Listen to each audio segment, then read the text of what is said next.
है इसमें कि कोई भी क्वेश्चन अगर मैं सॉल्व करूं तो मुझे वो क्वेश्चन याद होना चाहिए. तो I should create a medium where I can either come back और रिवाइज दोज क्वेश्चंस, और I can be so attentive, और I can dwell in the solution part इतना ज्यादा कि मैं उसको याद रख सकूं, उसको रिटेन कर सकूं, because that is the most है कि आपको आपका क्या स्कोर आ रहा है. It doesn't matter at all.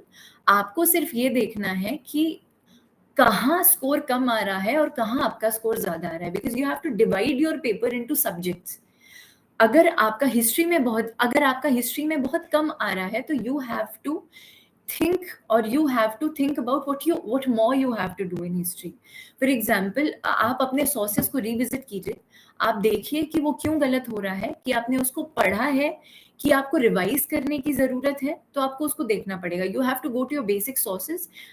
और फिर इससे भी ज्यादा इंपॉर्टेंट पार्ट होता है कि हर मॉक टेस्ट के साथ एक सोल्यूशन आता है, तो आप उस सोल्यूशन से भी अपना नॉलेज बेस बहुत ज्यादा बड़ा कर सकते हैं. तो आई वुड सजेस्ट कि आप उस सोल्यूशन को बहुत ही ज्यादा अच्छे से पढ़ें.